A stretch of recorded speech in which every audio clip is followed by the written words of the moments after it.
Sometimes in some translations you have the oracle of the Lord. That is the prophecy that the Holy Spirit is giving Zechariah to speak. And it says it's about the land of Hadrach and the locale of Hamath. These are ancient terms that describe this area that's very close to Damascus, Syria. Okay, these are the ancient land terminology there. So it says the eyes of all Israel are upon this area. Why? Because in view of what's happening in this, we learn through history what went on there, and if you were at that time, what was going to happen to you. And it's very interesting what's going to happen historically to them as we go on here. Now it speaks of multiple cities. Certainly the two it speaks about most are Tyre and Sidon. So let me talk a little bit about Tyre and Sidon. These are two cities that were coastal cities. They're ancient cities in what today we would call modern-day Lebanon. All right?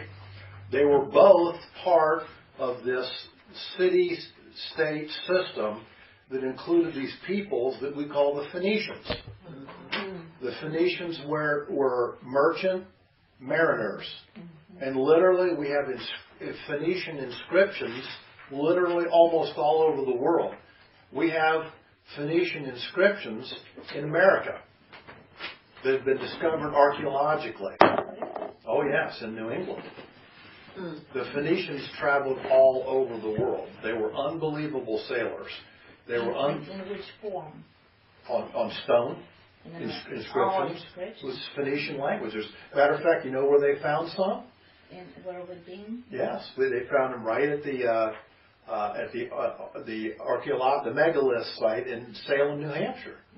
They found just 4 miles off, closer to Boston. The coastline used to come closer in, or in other words, it covered where Boston was thousands of years ago.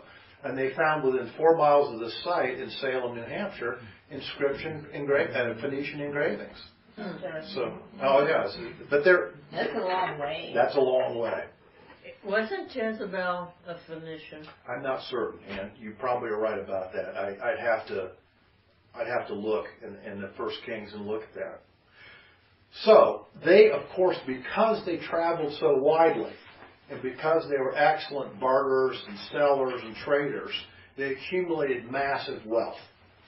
You know, if you go to Wikipedia and look at Tyre and Sidon, it'll talk about the phenomenal wealth that was accumulated by them. This is why we see in verse 3, where he says here, "For Tyre built herself a fortress and piled up silver like dust." That's how much was accumulated. And gold like the mire of the streets. Literally, they had so much gold it was like the dust that blew on the streets in the city. That's what he's saying. Okay? And then, of course, it says in verse 4, "But the Lord will dispossess her and cast her wealth into the sea." So, Tyre is a very interesting place. It was specially engineered on a specially built artificial island 700 meters off of the coastline. It had a causeway that went out to it. It was a fortified city that had walls 150 feet tall. And it's very interesting because it has a very interesting career of people that tried to conquer it. Nebuchadnezzar, who was certainly one of the brilliant generals of the ancient world and obviously the most famous general of Babylon, spent 13 years sieging Tyre and went away after 13 years. Wow. He couldn't do it. Then, of course, you had all kinds of Assyrian sieges over a period of years. One of them lasted for 5 years against the walls of Tyre. They went away. They couldn't do it. Yes? Tyre, is it part of Greece or off of Greece? No, it's in Lebanon. In Lebanon. It's a coastal city on the coast of Lebanon, just on the Mediterranean, just north of modern-day Israel. Oh, okay. If you go from northwest Israel into Lebanon, that's where, a little bit up the coast is where Tyre and Sidon were. Oh, okay. Not far at all. Not far at all. Not far. Anna, do you have your 3D Yes. map? Yeah. Oh, I'm Yeah. sorry, I forgot to. Now I'm going to show you. Let me go ahead and also. You might here. This might help you. What you're saying, Norman. I did Uh-oh. boot this up for you. Sweetie, you just powered it Oh off. shoot. Okay. Power back on. His Android. Oh, my computer probably went off. That's the problem. That should be. There you go. Now, I don't know how. Can you see that? Okay, or not? Yeah, sure. Okay. Let me point out here. All right, Jerusalem there. Here's Jerusalem right here. Okay. Here's Tyre, and the next city north is Sidon. Okay? Here's Damascus, just to the east, in the center of the Syrian area right there. Okay? And here is, down the coast on the Med, starting on the a little bit below, is Gaza. Famous for its troubles today in Israel. Okay? Now, I showed you this map because I'm going to show you in this the career of Alexander the Great. It's an absolutely remarkable career that starts over here where he's born. Let's see, where's Pella? Right here, I think. Okay. He's born in Pella. Sweetie, we cannot see. I don't know how to point. I can't use a laser. That's all right. Keep going. I can see it. Okay. I don't care if she can Here's see it. Pella right here. That's where Alexander's born. And I'll go through this. He begins a kind of a domestic career and against several of the Greek city-states that are not really holding together very well in the nationhood effort of Greece. And then in 333 BC, he starts his career. He comes across the Bosporus, or the Hellespont, right here, this little area between, really, it's the beginning of Asia. It's Europe and Asia, where they not quite meet, but close meet. He starts to come down the coast. He comes into Syria, what today we call Syria, and here he has a very famous series of battles, two in particular, which I'll go through. And remember, during the time of Greece, there was a constant series of battles and wars between the Greeks and the Persians. And the Persians, for a long time, had the better of the Greeks. You know, they did some serious damage to Greek city-states. They came in and slaughtered people on a number of occasions. So there was huge hatred. That was before Alexander. Before Alexander. It has not changed. No, there's still all kinds of, still. But at any rate, and I'm going to show you his career in a minute. Now, Tyre was considered to believed to be unconquerable. That's the point. And certainly they had a lot of evidence that it seemed to be unconquerable. And this is part of the reason why he says in verse, at the end of verse 2, though they are very wise. They believe them to be wise. They've engineered this thing perfectly. They can't be conquered. You know, no one can really get to us, etc., etc. Now, interestingly enough, as we move, let's go to verses 3 and 4 here of chapter 9. For Tyre built herself a fortress, as I said. It was on an artificial island. It had a causeway. So it was surrounded on three sides by water, but on one side by land, by this causeway. Therefore, they weren't trapped there. They could get goods into the fortress from the land area, and they had, obviously, the city on the other side, too, part of it. And, of course, but they had a water barrier at the same time, so it was a very interesting engineering that they did. Now, what we notice is, in the career of Alexander, in approximately 333, 334 BC, he comes down to Tyre. He lays a siege against Tyre, and he conquers it in 7 months. Wow. And he is like how old? He's now 19 to 20 years old. He knew something nobody else knew. He ended up having about 150 naval vessels that he brought into the area. He then built a special ramp system, also from the land, where he could access other sides of the fortress. He literally built another island almost around it too. Okay? And then, of course, he had these special battering rams that he had constructed for the walls. And in 7 months' time, he conquered what was considered to be an unconquerable city. So Did he do so by keeping the goods and materials that was necessary to sustain them out of the city? Yeah, he cut off the causeway system that they built. So he had a three-pronged attack on them. Mm-hmm. No one else had done that before, and that's why he ended up being successful. Of course, after the 7 months, he burnt the city to the ground, what was left of it. What does it say here in end of verse 4? And she will be consumed with fire.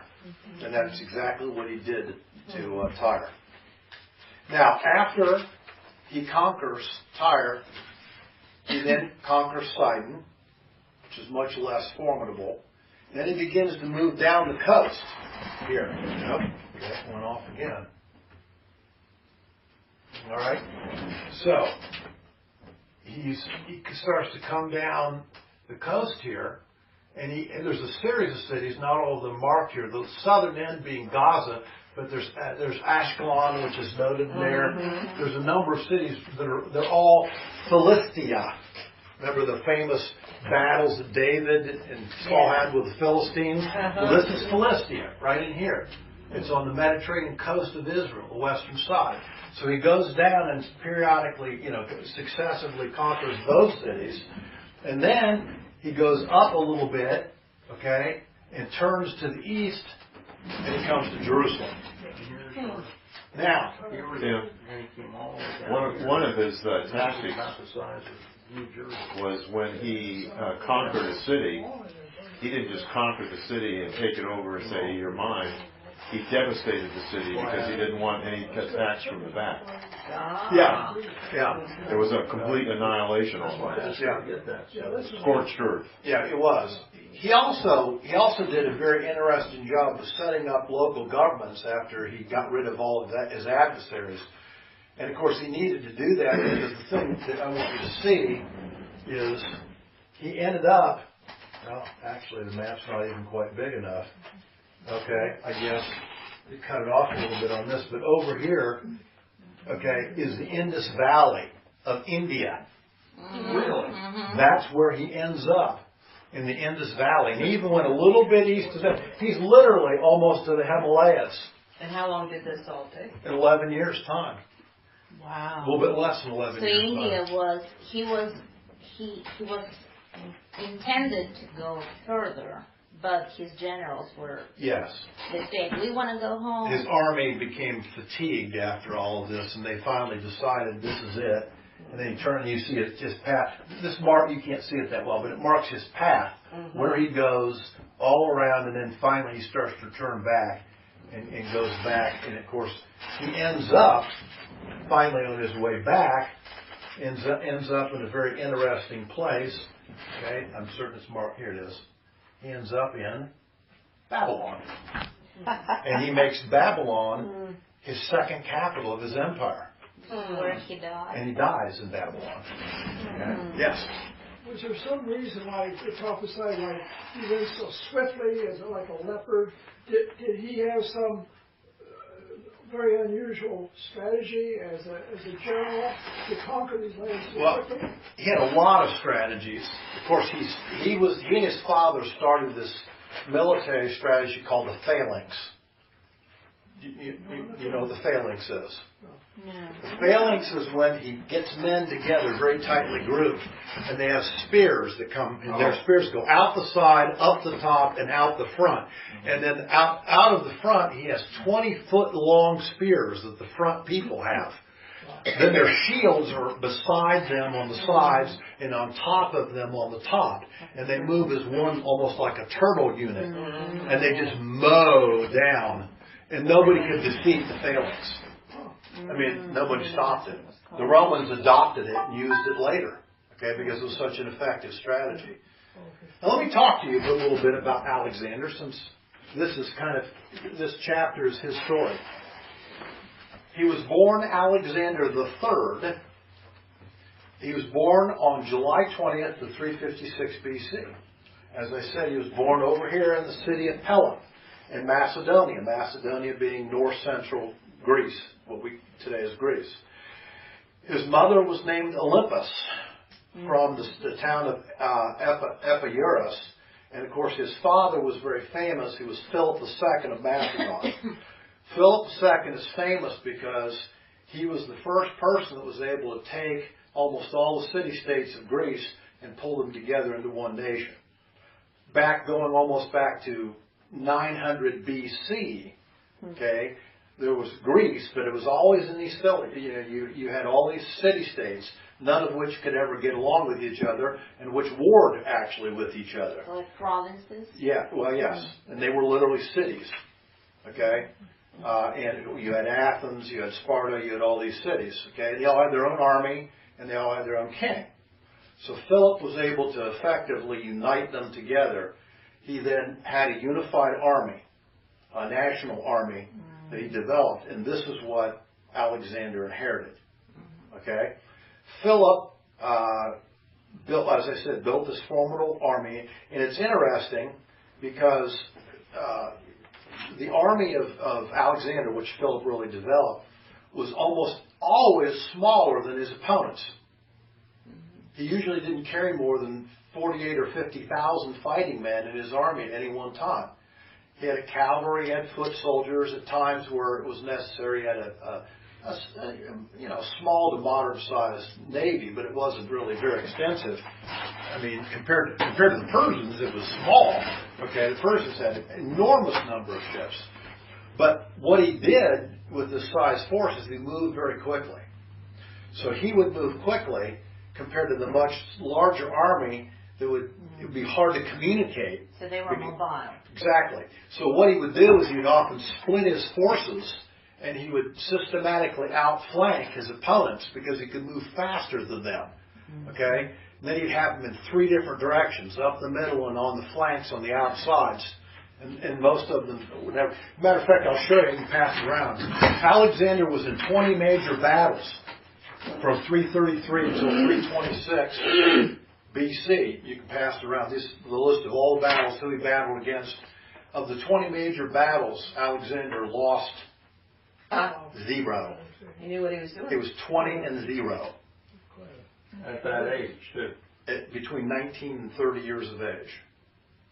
Yeah. He was a remarkable person.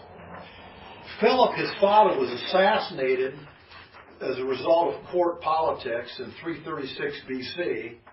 And, of course, in about 19 then, right then, Alexander became king. Alexander was tutored by a very famous person, Aristotle. That was his personal tutor. He learned, of course, military arts, logic, history, medical arts, those things that were typically taught to Greek young men of the upper class. He spent at least 3 or 4 years being tutored directly by Aristotle. So he was very bright. He was very well educated for his time, and a unique person. Now, Olympus, his mother, had a very interesting story. Okay, she claimed later on in her life that Alexander was not actually the son of Philip, Son of God. but rather was fathered by Zeus. Okay? And therefore she claimed that he was a demigod because he was half quote, God, half man. This is also related to a story which I wasn't able to completely trace down. I was looking and I couldn't get all the information, but there's a very famous quote story of this man called Asclepicus.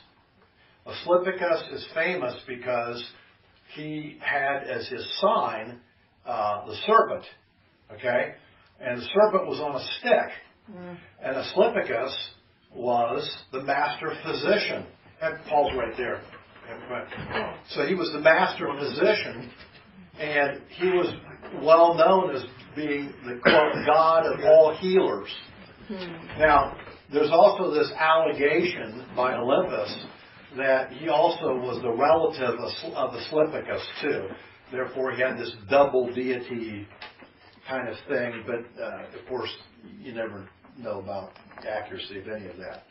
Now, Alexander began his military career, as I showed you the chart, you're looking at age 19, And he ends up having a very notable, I'm off again, this thing's coming off. He ends up having a very notable battle. It's right here. It was in 333 AD, okay, this almost within the year of when he took off in his military campaign. And it's in this town in Turkey called Issus, I-S-S-U-S, which is an interesting word, isn't it, for today? Okay.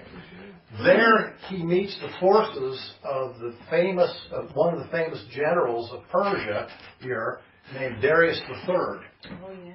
Okay, and Darius III probably had 300,000 men against 50,000 of the Greeks. All right, and so they have this battle there, and wrong one. But what happens is, because of the strategy, as I told you about his movement and the swiftness of his movement, you end up with Darius III losing the battle. Darius III ends up then having to retreat back northeast towards Persia. He has another battle here. Gaugamela is another battle he has with Darius. Darius loses there, he retreats further, and from that time on, the Persians were never a formidable military force in the world. He has two major battles against them, he beats them back, and they never are able to muster any more force against him, and they become the end of their empire, as it were. Okay? So it's two very important battles that occurred there. Now, as we said, he went on to this 11-year campaign where he moved all the way. He started in some local battles and skirmishes here in Greece, okay, in Macedon, and then at age 19 starts his career moving here. He moves all the way here. He moves down, and our story picks up here, of course, when he's in Tyre and Sidon, and he's coming down the coast. He wins all these very easily, comes down to Gaza. He beats that city very easily. At that point, then he moves into Egypt down here. He kind of almost, not entirely, but partially circumvents the northern part of Egypt. He takes over the throne of Egypt. Do you ever wonder why Cleopatra is of Greek and Egyptian lineage? Because from that point on, there was always a Greek presence in Egypt, and for years and years and years, of course, one of his generals, at his death, named Ptolemy, takes over this area. Okay, so now the Ptolemaic Empire is the Egyptian Empire all the way through the 3rd, 2nd, and into the middle of the 1st century BC. And I'll talk to you about that in a minute. He then comes back up here. He then takes off through Damascus again and moves into the major part of Turkey. He has a series of battles here. He comes down into Iraq, okay, wins his battles around Ai and also Babylon. He then takes off and he moves up into the central area here, has a series of battles here, comes around here, moves all the way up, and here's the Himalayas right here. Comes back down, moves further east, and here he is in the Indus Valley of India. This is where, of course, his forces literally rebel against him. He wants to go further into India and presumably into China at that point. They say, we're done. Okay, For 11 years. They've been away 11 years now, okay? And, of course, he also has a practical problem, and that is, how do you administrate this? Right. You know, I mean, such a huge area. You going to beat me, or? Which one? Okay, here, I'll take this, I guess. All right, thank you. So I'm pretty much done with the map at this point anyway, but yeah. Okay, you're a little late on You that. should have taken the bigger one. Yeah, that's right. All right. At any rate, he comes all the way down, and his forces all the way down and goes across the southern part of the Indian Ocean. And remember, these are foot soldiers and cavalry. You know, he does this all in 11 years' time. I mean, he marches thousands and thousands of miles. No cell phone? No cell phone. You So know, where did he leave the Navy? Where did the Navy stay after they well, took over? after they stayed here. He never, they would just he stay could in the never use them Mediterranean? anymore because there was no way to get anyplace else. Okay. I mean, he couldn't get to the Caspian. Right. We cannot see anything He at can't. all. He obviously can't get to the Caspian Sea any place. You can't get to it. Right. Oh shoot! Again. So at any rate, and maybe isn't much good after he's here. Yeah, because And he's he can already. use it there on the western side, or the eastern side of the Med. At any rate, that's his battle route. And in 326, he ends up going back to Babylon. Here. Okay. Where are you, Babylon? Oh, It should be right down here. There's Right Babylon. Here it there, is. right there. Okay. He goes down to Babylon. He spends I think 2 years in Babylon. And of course, it's interesting. In 323 BC, he dies. He dies there in the city of Babylon. Now, there are a couple different stories about why he died, and it's probably impossible to know which one is true. He did certainly, and in the archives of the Greeks, he had multiple battle wounds during his 11 years. He had some serious wounds to his ankles and his legs. He had a serious wound, a dart. At one point, actually, it was up here in Isis, where they're fighting with Turk. He had a dart that went deeply into his shoulder. He also had a deep gashing wound from a sword. And the reason why it was true is because, of course, he did something that was not typical of generals. He always led his army. He was always on the field. Every battle he was there. So he was exposing himself to everything that the enemy could throw at him. I mean, you can imagine it wouldn't take long for them to figure out who he was on his horse. He had a rather famous horse he rode, as a matter of fact, too. And yet, if not God's protection, he would be. Absolutely. He survived it all. He survived it all. Now, plus, his last battles were in India, Yes. which is tropical climate, Yes. which leads to infection. Yes, and he had some serious illness, too. When he was back in Babylon, he was sick for a couple of years.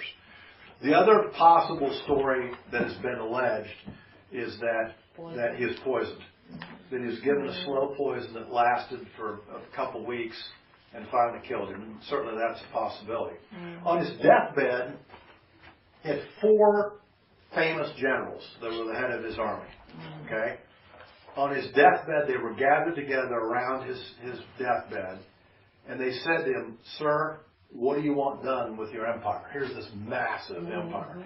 And he says, "It goes to the strongest." Oh. That was his command. It goes to the strongest. So what they did is they divided it up.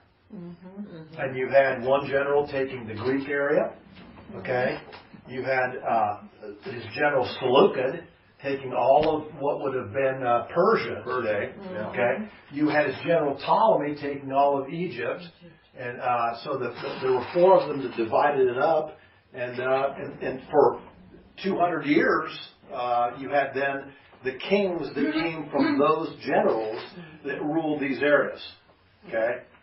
And which takes us to another interesting part of biblical history. When he said it goes to the strongest, what did he mean? In other words, fight it out among yourselves. Take what you can take. When he wasn't the kind of person after 11 years of doing this that was going to pat someone on the head. I mean, his whole way was victory, aggressive, strategy, win, succeed, push his men, and so he felt like that would be the way that. Now, so that's kind of a background on our guy, and certainly he's a very interesting individual. Now, let's look at a couple references in the Bible about him. Turn first to Daniel chapter 7. You're going to have to go back from Zechariah all the way back past Hosea into the book of Daniel. Daniel's prophecies, of course, are very unique because they are worldwide in scope. Daniel is given the visions by God that go all the way from the country that he is in, which is Babylon, and King Nebuchadnezzar, the king that took him into captivity, and his guys with them. And they go all the way, and of course his prophecies go all the way to the very end. They literally go to the last 7-year period we call the 7-year tribulation period in Earth history. They go that whole distance. Now, in chapter 7, let's look at verses 4 through 6. This is a very, very famous prophecy in the book of Daniel. It's reiterated in the book of Revelation and in many other places. But it's given one night to Daniel. He's talking about the interpretation of these animals that he saw. He's shown 4 different types of animals. Okay? They have unique features to them. So it says the first of these was like a lion, and it had the wings of an eagle, and I kept looking until its wings were plucked, and it was lifted up from the ground and made to stand on 2 feet like a man, and a human mind was also given to it. This, of course, is Nebuchadnezzar in Babylon, okay, which was the premier military force during Daniel's day. Verse 5, and behold, another beast, a second one, resembling a bear. And it was raised up on one side, and 3 ribs were in its mouth between its teeth, and thus they said to it, arise, devour, and eat much meat. Now the 3 ribs is an interesting prophetic reference because there were 3 major Median cities in Persia. Okay? And remember, the Medes ended up having an alliance with the Persians. That's why we call it Media Persia. And so it made reference in these ribs to the Median component of this ultimate empire, which of course lasted for hundreds of years in the Middle East. Of course, its most famous, it had a lot of famous kings in lineage, but its most famous was one we've already talked about here in Zechariah, Cyrus. He was one of the most famous kings, and he's the one, as we've been to Ezra and Nehemiah and talked about, that he makes this unbelievable concession because of God's will and tells Daniel and Zechariah and Zerubbabel, here, go back and rebuild your temple in Jerusalem. Now, an unprecedented, this was Cyrus, okay? And of course, there's a whole lineage of Persian kings. Then you see in verse 6, after this I kept looking, and behold, another one, like a leopard, which had on its back 4 wings of a bird. The beast also had 4 heads, and dominion was given to it. So it had the ability to move quickly, which is very descriptive of what it was that Alexander did with the empire once he took over. And then also it had 4 heads. That is, the 4 generals that would eventually come out, and the kingdom would be divided by it. So here we have a reference here in 600-ish BC to Alexander, who isn't going to be born until 356 BC.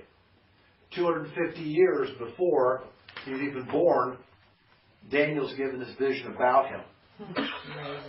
It's amazing. Now turn over one chapter, Daniel chapter 8, and we'll read a few verses starting in verse 1. This is a particular history, not of all these 4 kingdoms, but particularly of 2 of them, because it's very important in what we're talking about. In the 3rd year of the reign of Belshazzar, the king, in other words, Belshazzar took over after Nebuchadnezzar died, a vision appeared to me, Daniel, subsequent to the one which appeared to me previously. And I looked at the vision, and it came about while I was looking that I was in the citadel of Susa. In other words, he's in the capital there, okay? Because Persia's taken over, and the capital of the Persian Empire was in Susa, okay? So he's in Susa, which is in the province of Elam, and I looked at the vision, and I myself was beside this body of water called the Ulai Canal. And I lifted my gaze, and behold, a ram which had 2 horns was standing in front of the canal. Now the 2 horns were long, but one was longer than the other, and the longer one came up, and it was the longer one that came up last.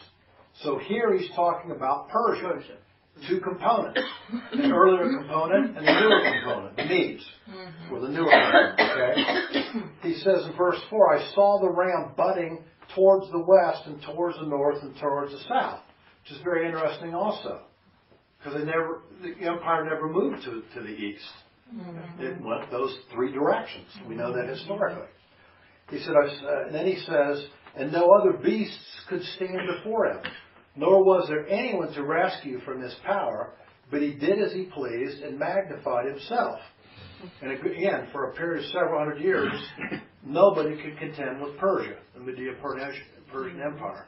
They had the best army, they had the best navy, they were best equipped, they had the best armaments, the best generals, and they were, like I said, they beat up on the Greeks early on quite a bit during those early times.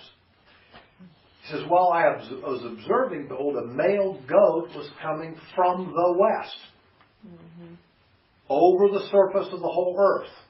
In other words, moving rapidly. All right? Remember, it's coming from the west going east now. And it says, without touching the ground. In other words, that's how quickly Alexander moves.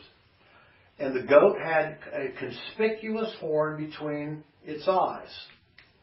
And that conspicuous horn, which in verse 6 he calls he, came up to the ram. The goat came up to the ram that had the two horns, which I had been standing in front of the canal, and it rushed at him in his mighty wrath. And I saw him come beside the ram, and he was enraged at the ram, and he struck the ram and shattered his two horns, and the ram had no strength to withstand him. So the ram was hurled to the ground and trampled by him, and there was none to rescue the ram from his power. Verse 8, then the male goat magnified himself exceedingly, but as soon as he was mighty, okay, the large horn was broken. The large horn is Alexander. This empire became, as we said on the map, mighty in 11 years. It's a remarkable battle accomplishment. And he says, and it was broken. And out of its place there came four conspicuous horns towards the four winds of the heavens. In other words, it's exactly what happened. Okay? The Seleucids took the northern area. The Ptolemies took the southern area. Cassius, took Greece, and the other person went to the east more, southeast, okay, into the Babylonian area.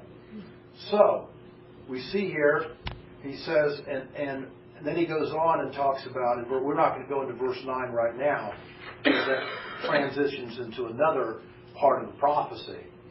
So this latter horn that became powerful, as we said, moved to the southeast and especially towards Israel.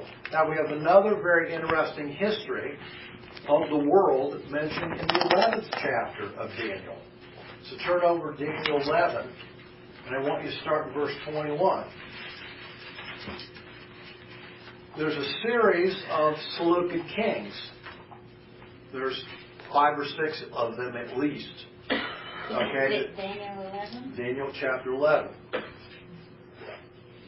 One of the most famous was called Antiochus Epiphanes, or Antiochus IV. He was the genetically related to the original general that obviously took there. He was of that family. So let me read about 10 verses here. I want you to see this. So in his place, a despicable person will rise. This is talking about Antiochus Epiphanes. Okay? By the way, his name is Epiphanes, but the Greeks used to call him Epiphanes instead of Epiphanes, which means you've lost your mind. Crazy man, okay? And he was, okay? So it says, on whom the honor of kingship has not been conferred, but he will come in a time of tranquility and seize the kingdom by intrigue. He literally takes over from the Seleucid Empire by creating a coup and takes power. That's known in the history books. Okay, this is how it comes to power. This is exactly what's being told here in Daniel chapter 11, verse 21. And it says, verse 22, and the overflowing forces will be flooded away before him and shattered, and also the prince of the covenant. And after an alliance is made with him, he will practice deception, and he will go up and gain power with a small force of people. He was a tricky guy. He would make alliances, and then he would back out of his alliances, and he'd double-cross people with these treaties, and he had a whole history of doing this stuff. Sounds familiar. Oh, yeah. Verse 24, and in a time of tranquility he will enter the richest parts of the realm, and he will accomplish what his fathers never did, nor his ancestors, and he will distribute plunder, booty, and possessions among them. He will devise his schemes against strongholds, but only for a time. And this is, again, his strategy. This is exactly how he worked. Verse 25, he will stir up his strength and courage against the king of the south. That means the king who's of the Ptolemaic Empire in Egypt. The Ptolemies and the Seleucids spent 200 years having wars against each other. Back and forth, up and down. Okay? And let me show you something that's important here. Apparently this thing went off.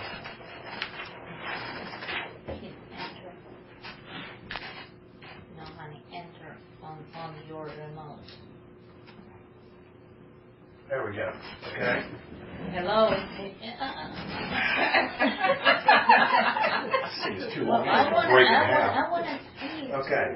So, and I can't get close enough to see it myself now, but, all right, so at any rate, you have the Seleucid Empire in here. You have the Ptolemaic Empire down here. About every 30 or 40 years, they decide it'd be a good idea to have a war. Okay? All right? And they do this 4 or 5 times. Nothing's changed. No, nothing's changed at all. The heart of man stays the same. So, the Seleucid, sometimes the Ptolemies were stronger than the Seleucids, sometimes the Seleucids were stronger than the Ptolemies. At this point, with Antiochus Epiphanes, the Seleucids were much stronger than the Ptolemies were in Egypt. Okay? So they get an army, a pretty good size, when they start to march down. And every time they do this, where are they going? Right through Israel. This is their path each time. So this time, what happens is that he goes down there, Antiochus. Well, let's read more. Okay? Now, they used to be friends, right? No, not really. Seleucids and Ptolemies never got along. Well, the generals originally were in his Alexander's army. They were, but those guys were 200 years before Yeah. what these guys are doing Things now. changed. Oh, okay. These are their I thought you ancestors. were talking about. No, these are their Okay. ancestors. Okay. It says, verse 25, he will stir up his strength and courage against the king of the south with a large army, so that the king of the south will mobilize an extremely large and mighty army for war, but he will not stand, for schemes will be devised against him. And if you go into the history of Egypt and the Ptolemies, apparently what happens is that he infiltrates the court of the Ptolemies, he creates all kinds of difficulties and rumors and intrigues and A witch hunt. witch hunts and all this kind. So it creates a real problem for the Ptolemies. Verse 26, and those who eat his choice food will destroy him. He's talking about the Ptolemies now. And his army will overflow, but many will fall down and be slain. As for both kings, their hearts will be intent upon evil, and they will speak lies to each other at the same table. That sound familiar? Yeah. Very familiar. But it will not succeed, for the end is still to come at the appointed time. Verse 28. Then he will return to his land with much plunder, but his heart will be set against the holy covenant. That is Israel. Okay? And he will take action and then return to his own land. Verse 29, at the appointed time he will return and come into the south, but this last time it will not turn out the way it did before. So he has another campaign against the south after this first one. Okay? Verse 30, and the ships of Kittim will come against him. Ships of Kittim is a reference to the Romans. Early on in the empire, of course, the Romans built a fairly significant military force, and they help out with the Ptolemies at this point. Okay, so the ships of Kittim will come against him. Therefore, he will be disheartened, and will return and become enraged at the Holy Covenant and take action so that he will come back and show no regard for those who forsake the Holy Covenant. Verse 31, and forces from him will arise, and they will desecrate the sanctuary fortress and do away with the regular sacrifice. He's talking about the temple now in Israel. Okay? And they will set up the abomination of desolation. Now, this is the most famous, one of the most famous parts of the history of Israel. When Antiochus Epiphanes comes in to Israel, he marches into the Holy of Holies. He takes a pig with him. He cuts it open. He throws blood all over the Ark of the Covenant, all over the inside of the Holy of Holies. And he takes a statue of Zeus and sets it up there. Okay? He desecrates the altar. He desecrates the Ark of the Covenant. And that is called the abomination of desolation. Okay? It's a very famous and horrific event of Jewish history. How did he end up? He died. Didn't work well for him. Okay? And then it says in verse 32, and by smooth words he will turn to godlessness those who act wickedly toward the covenant. In other words, he convinces some of the Jews to apostate from Judaism, okay, to save their own skins. All right, but the people who know their God will display strength and take action. Verse 33: those who have insight among the people will give an understanding to the many. Yada yada. Now, what eventually happens here is, if you read the history of the Josephus, okay, in the book Antiquities of the Jews, he has about 11 or 12 year time that he horrifically persecutes the Jews in Israel, especially in Jerusalem. Josephus states that he kills about 1.2 million Jews during this time. It's a horrible persecution against the Jews by Antiochus. This is why he is a hated person in history of the Jews.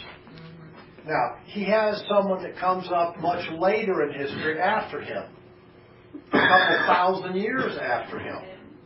Hitler? No. Well, typologically you can say Hitler, but he has an even more late one. He hasn't occurred yet. The Antichrist. Because the Antichrist does exactly what Antiochus does one day.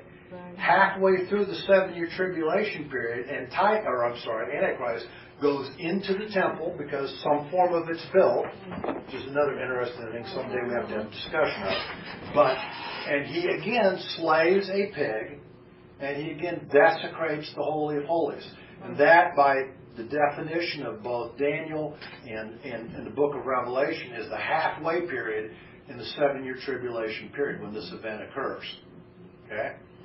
So this event will occur again. It occurred the first time with Antiochus. Don't the preterists believe that they combine that? Yeah. What? There's a theological group, a movement called the preterists, and they believe that this has already happened. They believe that all things that the book of Revelation and the book of Daniel taught were fulfilled by 70 AD, which is complete insanity. I mean, there's only about 1,000 arguments that tells you that this couldn't possibly be the case. But anyway, yes, they do teach that. Okay? Upon any good reason. Now, it says, of course, let's go back to our original book here in Zechariah, as we're going through this history. Chapter 9.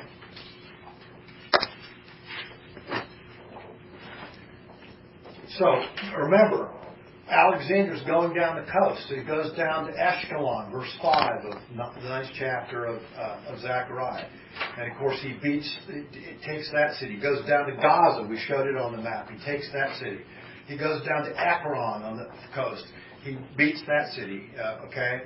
As we said, he's already conquered Ashkelon.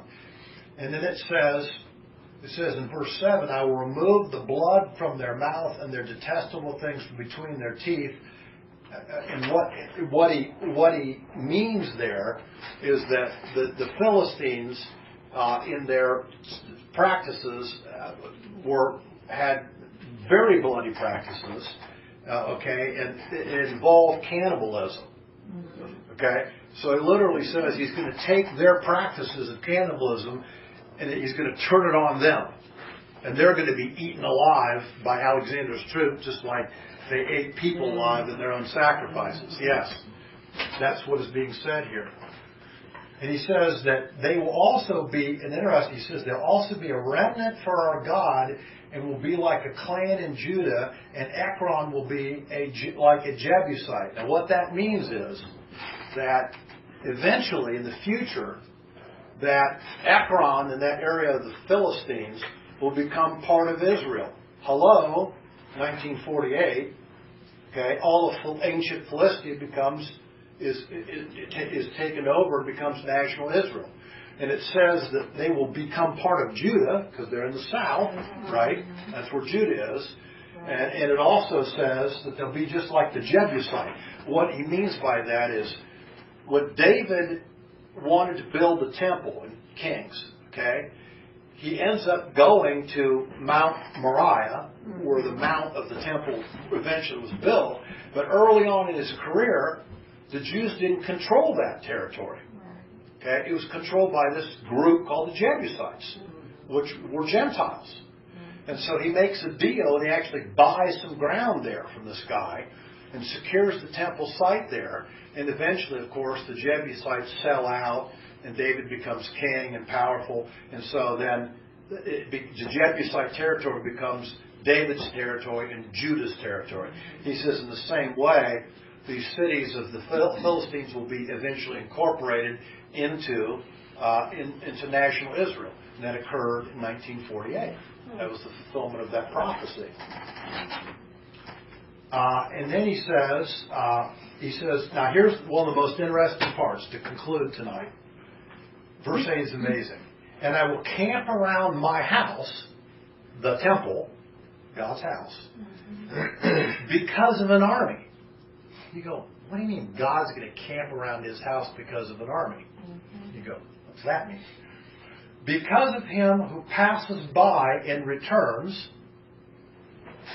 Okay? All right, here.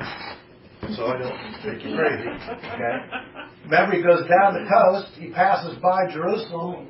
He takes over the Ptolemaic region, or what becomes Egypt, okay? And he goes back right here. So he passes by and returns. Speaking of the route of Alexander, okay? Pumping in by that. It says, and he who passes by and returns, and no oppressor will pass over them anymore, for now I have seen with my eyes. Now, He got the story. here's the story. This is by Josephus. It is in his The Antiquities of the Jews, book 11. I'm going to start in section 1. This is a story about Alexander. About this time, Philip, the king of Macedon, was treacherously assaulted and slain in Aegae, the city in Aegae in Greece. It says, and his son Alexander succeeded him to the kingdom, who passing over the Hellespont, right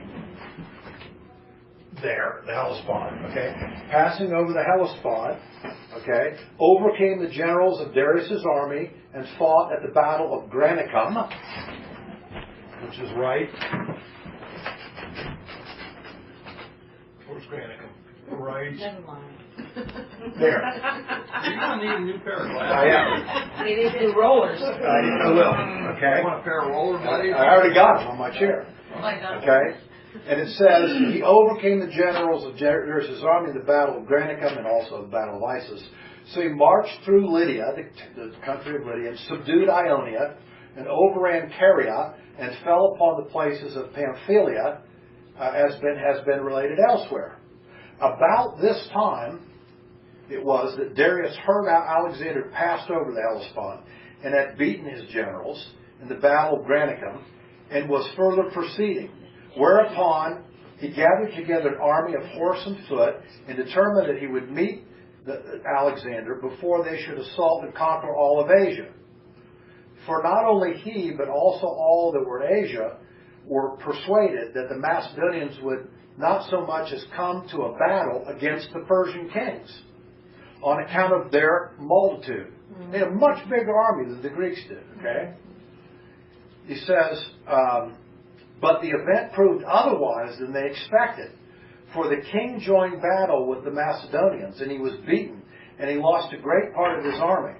His mother also and his wife and children were taken captive, and he fled into Persia. So Alexander came into Syria and took Damascus. When he had obtained Sidon, he passed down and besieged the city of Tyre, as we've talked about. When he sent an epistle, that is a letter, to the Jewish high priest, saying to him, send me some of your auxiliaries. He wants some troops from the Jews to his war. But the high priest answered the messengers and said, we have given our oath to Darius not to bear arms against him. And he said that he would not transgress them while Darius was in the land of the living. Upon hearing this answer, Alexander was very angry, as though he determined not to leave Tyre, which was just ready to be taken over. Yet as soon as he had taken it, he threatened that he would make an expedition against the Jewish high priest, and teach him and all men to whom they must keep their own oaths. So when he had, with a good deal of pains, during the siege taken Tyre, and had settled his affairs there, he came to the city of Gaza and besieged that city, and of course conquered it. But Sanballat, who of course is known in our history of Ezra and Nehemiah, thought that he had now gotten a proper opportunity to make this attempt. So he renounced Darius, the oath he had with Darius of Persia, taking with him 7,000 of his own subjects, and he came to Alexander. So Sanballat says, we better rethink this thing. And so he takes 7,000 to add to Alexander's army. But when the 7 months of the siege of Tyre were over, and the 2 months of the siege of Gaza, Sanballat died. Now Alexander, when he had taken Gaza, made haste to go up to Jerusalem, and to Judah the high priest. And when he heard this, Judah was in agony and under terror, as not knowing how he would deal with the Macedonians, since he knew that Alexander was displeased at his foregoing disobedience. He therefore ordained that the people should make supplications, prayers, and should join with him in offering their sacrifices to the Lord, whom he besought to protect the nation and to deliver them from the perils that were coming down upon them. Now you think, with everything that Alexander's done with his army, you think this guy is cooked. The Jewish high priest in Jerusalem. They're going to get it. Wouldn't you imagine? All right. Wouldn't be a great obstacle. No, it wouldn't be at all. Whereupon, as a result of their prayers, God warned him in a dream, which came upon him after he had offered a sacrifice, that he should take courage, this is the dream that came to the high priest, and should adorn the city, and he should open the gates, that the rest should appear in white garments, that is, the Levites with him. He was in the priestly robe, and they were in their white robes as the priests.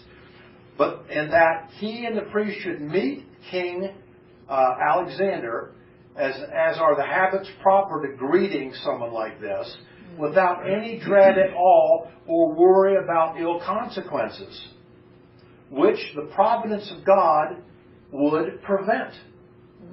And when he understood that he was not far from the city, he, that is Alexander, Judah and his priests went out in procession with the multitude of citizens behind them. The procession was venerable, and the manner of it different from that from other nations, because obviously they had their own particular ordinances.